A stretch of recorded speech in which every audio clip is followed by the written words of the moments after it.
Okay, so I'm right in the middle of my current build. What shows up outside my shop but this 132-pound cast steel Vevor anvil. Vevor reaches out to me and asks if I would mind reviewing one of their anvils for them and posting it on here and giving an honest review. So I jumped on their website before I said anything. I was looking around and I saw that they had a lot of cast iron anvils, which I would suggest, and I think everybody suggests you stay away from those. But I saw they had these cast steel anvils. So I reached out back to them and I told them I would definitely like to review one of their anvils and see what they're all about. Give me the heaviest one you can. So they sent me this 132-pound cast steel double horn anvil. Because I would say on all my videos across all the platforms, I think the number one question I always get is, how do I get started? Where can I go get a good anvil without breaking the bank? Where do I get the tools? How do I start with the least amount of money, right? Which makes sense. So when I see an anvil, cast steel anvil, double horn, that is 132 pounds, 260-ish bucks shipped to your house, you really can't beat that. If this is everything it says it is in the description, then that's awesome. And I would say get this one immediately. But we're going to put it to the test. We're going to check it out. We're going to see what it's all about. We're going to bust the crate open. I'm going to pull the Fisher Norris off, throw the Vevor up there, and then see how it does under some real world tests. And then I'll give you my honest review as we go. We'll measure it up. We'll check out all the holes, the hardy hole, the Pritchell hole. We'll check out the horn. We'll look at the edges. We'll look at everything. And then when all's said and done, I'll give you an honest review on whether I think it's something that would be worth buying or if you need to move on and check out something else. So let's get to it. All right, so first things first, it is packaged in a wooden crate, which is good, right? So we'll get this open and see how it's looking inside the crate. Like I said, I'm gonna give you everything from soup to nuts and then let you make up your own mind. So let's get this sucker open. Okay, here we go. So right off the bat, I have to say that this is looking pretty cool. I don't like the blue. I can tell you that. I'm not a fan of the blue, but still very nice. It looks like it's machined very well. The face is machined very well. So let's get this thing wiped off, get all this packing stuff out of here, and then we'll throw it up on the stand and see what we're working with. Okay, so we got it up onto the stand that the Fisher Norris was on. It's a stout, stubby, solid anvil, I'll tell you that. It's got the flashing line that you can see along the top. So let me grab the camera and I'll bring you over. Okay, so looking at the side, you can see it has Vevor, that's just stamped right there. And then MD60, so 60 kilograms is what, 132 pounds. So that's what that MD60 is. Achayo is the manufacturer. Again, I think Achayo is the one who makes them all. And then Vevor is just the one that actually ships it out. And then same thing on that side. So the face is dead flat, it looks like. If you have to measure a face, I can tell you that it's flat if you have to measure it, and you can't see your eye. So, yep, there's no light under there, so that's good. From horn to the tip of the square horn is 26 inches. It is 5.5 inches wide. Then you have 1 1/8, almost 1 1/4. Same thing for the Pritchell hole. So the hardy hole and Pritchell hole are the same diameter. So the foot, that looks like, so that must be how they casted it, because it lines up like that. Just easier to cast in a mold that way, I suppose. I checked out underneath the bottom of it. There are no casting errors under there, which is good. The very end of the horn is 3/4 inch. 3/4 inch all the way up to 5.5. So that's wider face than I'm used to working with. Edges are very sharp, obviously, from the factory. So we're gonna round those over with the angle grinder. And then strange how the Pritchel hole is right in a horn instead of a step like a cutting table. So I guess it's just one way to do it. But really all Pritchel hole is for bending, punching. That's going to be odd to try to punch through that too. Pretty big hole for punching, but maybe you can work around that or make some sort of fitting that goes inside. So these need to be hand filed down a little bit and rounded a little because they're chewed up from the casting. They weren't really cleaned up too well, but that's no big deal. The same thing with this flashing. The horn is not a round horn. I usually like them a little rounder. It's like an oblong, like an oval kind of thing, like a smushed round one. But depending on what you're doing and what your main thing of forging is, I mean, I have the 110-pound cone mandrel, but I also have round horns on my other anvils too, so that's not that big a deal. If you're just bending and scrolling and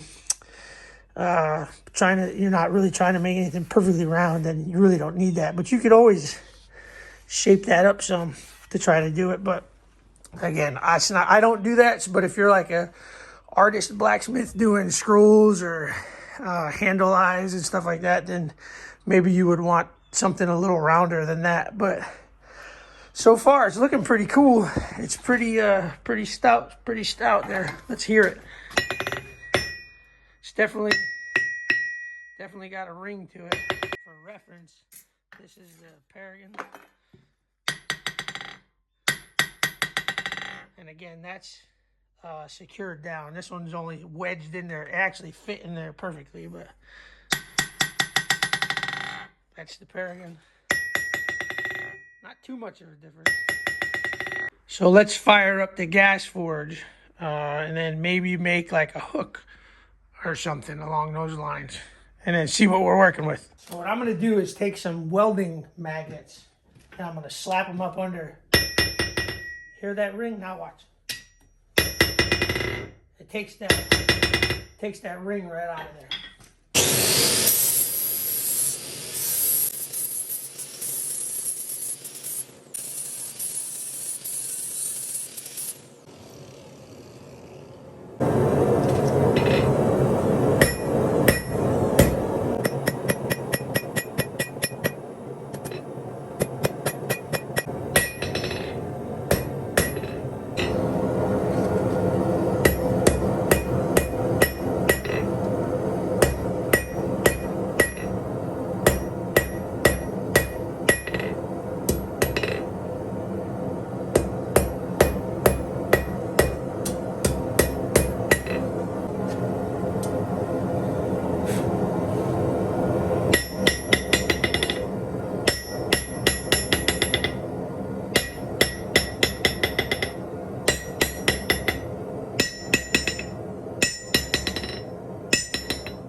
Okay, let's get up close and personal.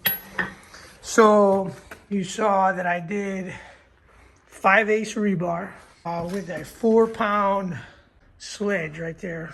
And this is a 3-pound cross peen. And I made a tongue blank, right?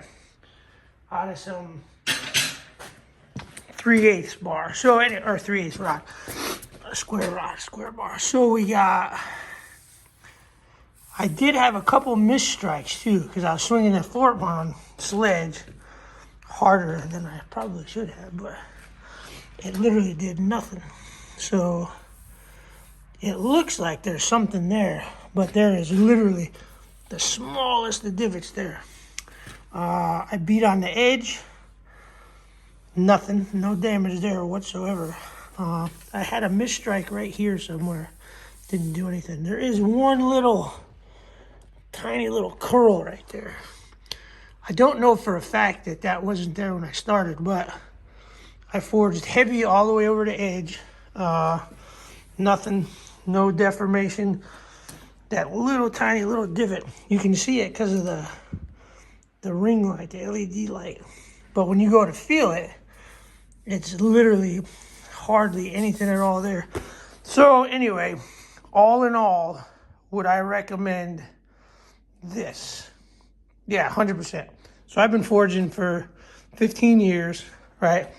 And I have a shop full of everything that you could ever freaking want, really. But yeah, absolutely. Because when it comes down to it, you're going to forge with what you can get your hands on and what you can afford.